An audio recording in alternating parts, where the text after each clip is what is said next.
ये तो बिल्कुल उस सपने जैसा ही एहसास हो रहा था, जैसे नीली आंखों वाला राजकुमार अर्जुन राजकुमारी सुलोचना के जीवन में मुश्किलों का हल बन के सामने खड़ा हो।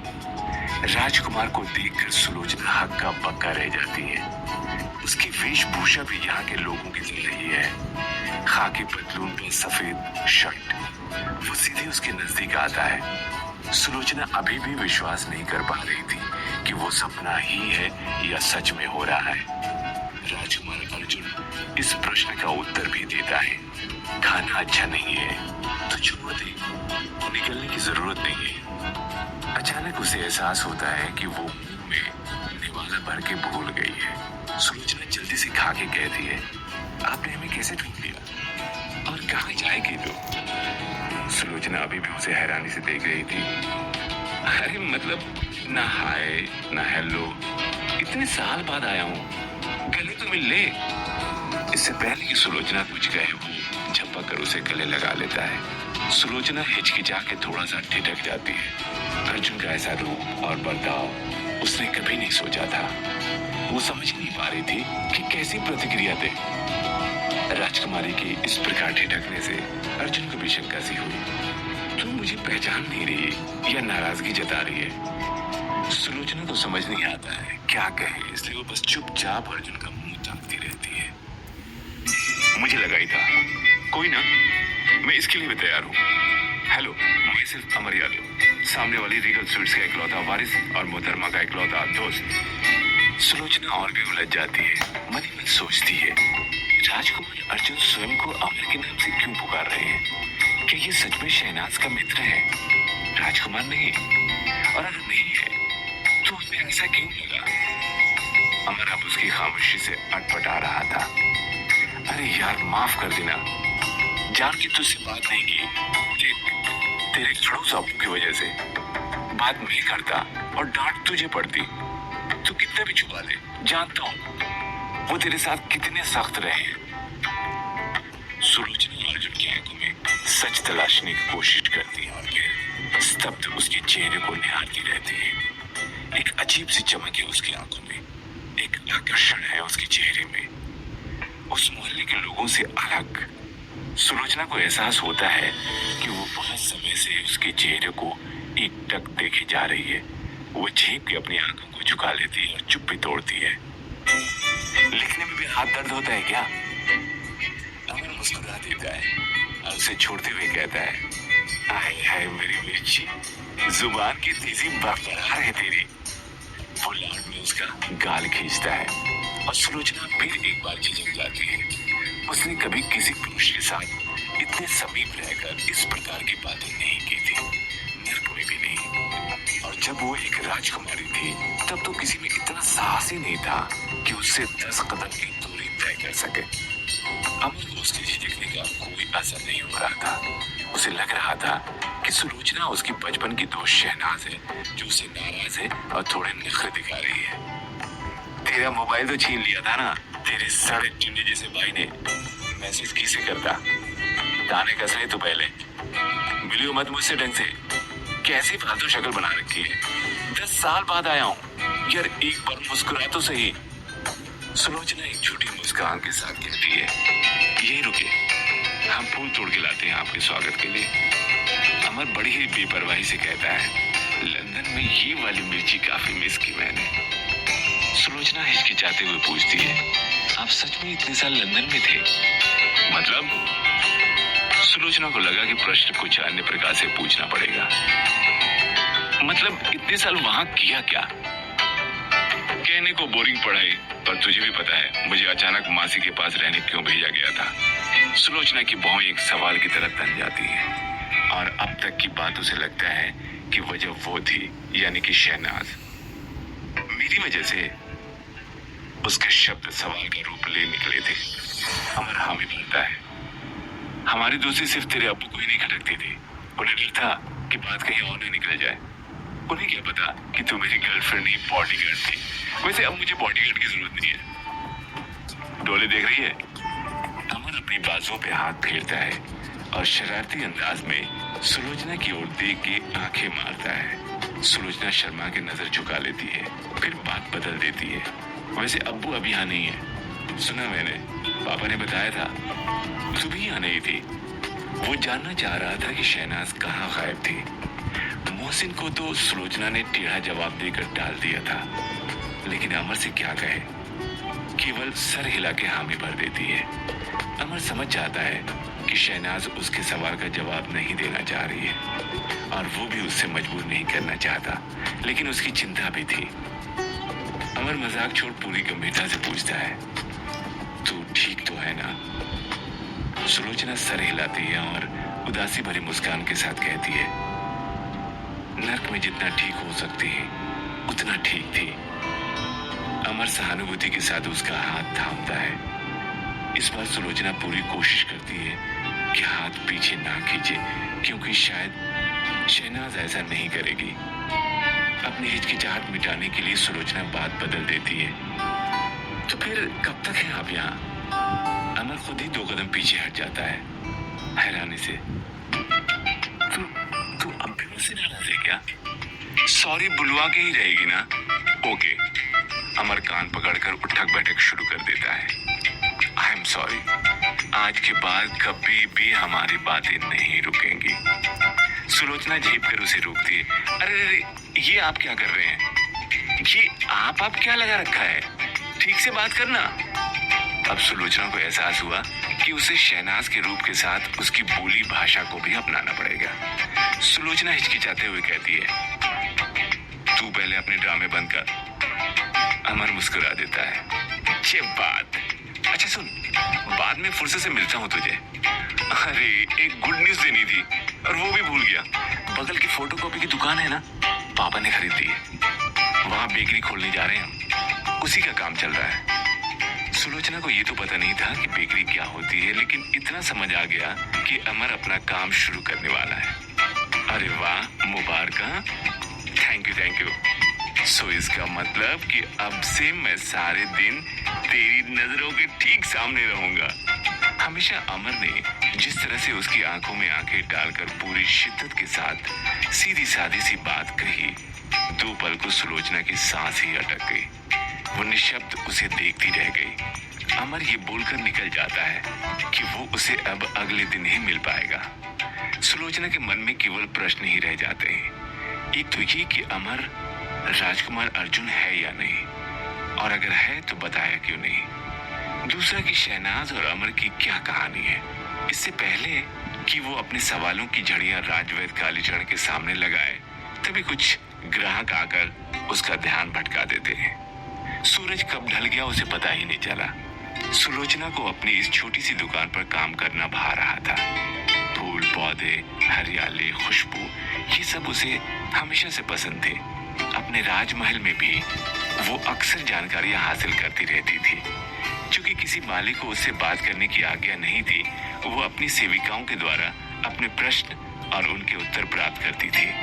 फिर राजवैद्य तो उसे जड़ी बूटियों का इस्तेमाल और पहचान बताया करते थे। वही ज्ञान आज इस रूप में काम आ रहा है। उसे अपनी जादुई शक्तियों का भी प्रयोग नहीं करना पड़ रहा। बस एक ही परेशानी थी, ग्राहक कम आते थे। इतना विक्रय नहीं हो पा रहा था जिससे शहनाज का उधार चुकाया जा सके, वो भी अगले 3 दिन में। ये परेशानी सुलोचना को खाई जा रही थी।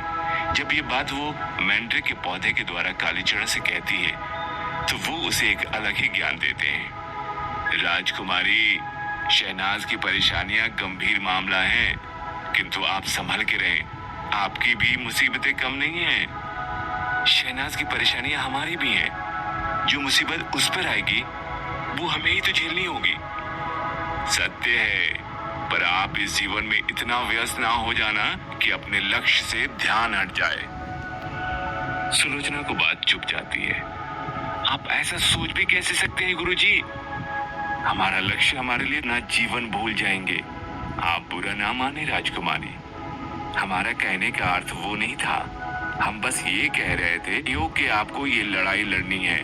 हमें आपकी चिंता है, हमारा सहयोग। राजकुमार अर्जुन, बोलते हुए अचानक सुलोचना चुप हो गई। उसने एक चिंता भरे स्वर में गुरुजी से पूछा, राजवैद्य जी, क्या आपको लगता है अमर राजकुमार अर्जुन हो सकता है? केवल नीली आंखें होना प्रमाण नहीं है। हाँ, किंतु सुलोचना को समझ नहीं आ रहा किन शब्दों में बताएं।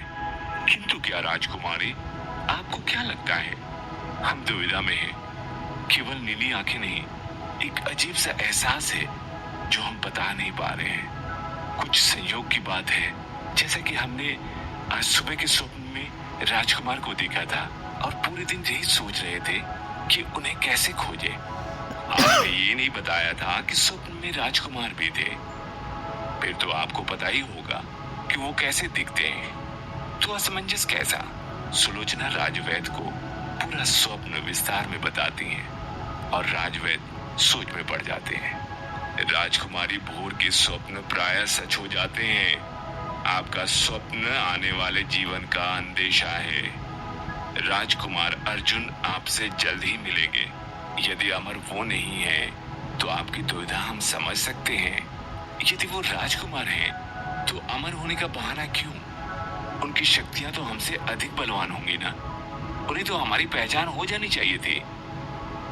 इस बात का उत्तर हमारे पास नहीं है राजकुमारी, किंतु आप अपनी आंखें, कान और चित्त खुला रखें। अमर राजकुमार हो भी सकता है और नहीं भी। और हाँ, नर्क के सैनिकों से भी सावधान। स्वप्न आपको चेतावनी दे रहा है। मैंड्रिक के पौधे से बात करते सुलोचना को अपनी परेशानी और दुविधा का हल तो नहीं मिला, किंतु मन हल्का हो गया। सुलोचना ने खिड़की भी ढक दी है। उस रात सुलोचना ने सादा भोजन ही खाने का निर्णय किया।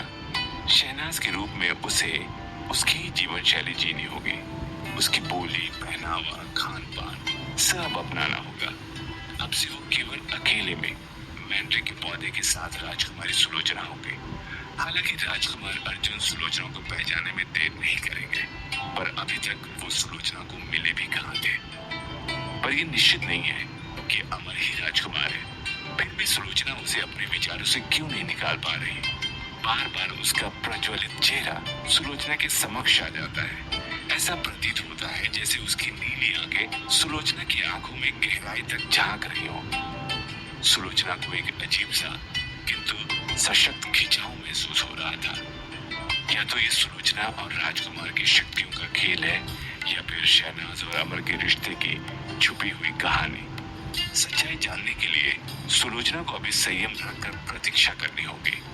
अमर के बारे में सोचते हुए सुलोचना सो जाती है। इस बात से अनजान कि नीचे बगीचे में एक और पौधा बड़ी तीव्रता से उग रहा था।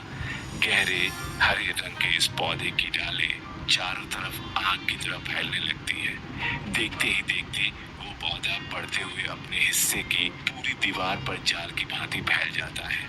उस पौधे के गमले में एक फूल उगता है, आकर्षक रंगों वाला बड़ा सा फूल। घूमते फिरते एक चूहा उसके समीप जाता है और वहीं रुककर उस पौधे को मंत्र मुक्त सा देखने लगता है। धीरे धीरे वो फूल उसकी तरफ झुकने लगता है। चूहा वहीं खड़ा रहता है। अचानक वो फूल अपना मुंह खोलता है और चूहे को पूरा निकल जाता है। फिर वापस आसपास ही फूलों के भांति सामान्य आकार का बन जाता है। यूं तो धरती पे ऐसे विचित्र से भक्षक फूल पौधे उगते हैं, लेकिन उस वाले पौधे की बात अलग थी, क्योंकि वो पौधा एक धीमी क्रूर ध्वनि के साथ हंस रहा था। आखिर क्या है अर्जुन के अमर होने का भेद? आखिर सुलोचना कैसे करेगी अर्जुन की पहचान?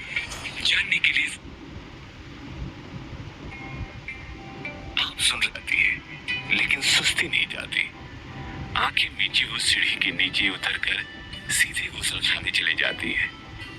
इस दौरान उसका ध्यान अपने चारों तरफ फैली हुई घातक बेलों पर जाता ही नहीं। ये बेलें सुलोचना को नींद में ही घेरने वाली थी, लेकिन उससे पहले ही उसकी आंख खुल गई। बेलें उसके साथ साथ दीवारों पर रेंगती हुई नीचे तक आती हैं, लेकिन गुसलखाने का किवाड़ बंद होने के कारण वही रुक घात लगाकर उसके बाहर आने की प्रतीक्षा करने लगती है। आने वाले खतरे से अनजान सुलोचना उसी सुस्ती में फिर से अपने बिस्तर की ओर जाने लगती है। तभी एक बेल उस पर पीछे से हमला करती है। धक्का इतनी जोर से आता है कि सुलोचना संभाल नहीं पाती और नीचे गिर जाती है।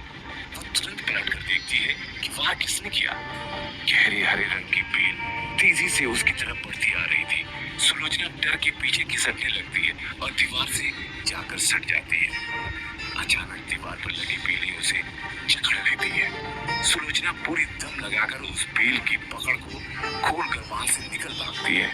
वो ऊपर की ओर जाने लगती है, लेकिन बेल उसके पैर से लिपट के उसे घसीटकर वापस जमीन पर पटक देती है। सुलोचना का सर जमीन से टकरा जाता है और मुंह से खून निकलने लगता है। सीढ़ियों से घसीटे जाने के कारण बाहें भी जख्मी हो चुकी है। इसके पहले कि बेली फिर से उस पर हमला करे, वो फुर्ती से भागकर उस कोने में जाती है जिसे शहनाज ने एक छोटी सी रसोई में बदला हुआ था। झट से वो चाकू उठा लेती है और लड़ने को तैयार बेल की तरफ मुड़ती है। वो जैसे ही पलटी, पीछे कुछ भी नहीं है। सारे फूल पौधे शांत अपनी जगह स्थिर हैं। सुलोचना धीरे धीरे आगे बढ़ती है, चाकू हथियार के बाद ही हाथ में तैयार। कमरे में केवल सुलोचना की गहरी सांसों की आवाज गूंज रही है। अचानक दो बेलें फिर से उसके पैर को जकड़कर उसे गिराने की कोशिश करती है, लेकिन इस बार सुलोचना तैयार है। वो अपना संतुलन बनाए रखती है और फिर चाकू से बेल पर वार करती है। एक तीखी चीख के साथ दोनों बेलें उसे छोड़कर पीछे हट जाती हैं। सुलोचना चारों ओर नजर घुमाकर देखने की कोशिश करती है कि आखिर ये बेलें कहाँ से आ रही हैं, लेकिन इस तरह से बेलों ने पूरा बगीचा घेर रखा कि ओर छोर ढूंढना मुश्किल हो रहा था। एक भयानक कटीली बेल फिर सुलोचना की ओर लपकी और फिर एक बार सुलोचना ने स्वयं की रक्षा करते हुए उसे चाकू से घायल कर दिया। बिलबिलाती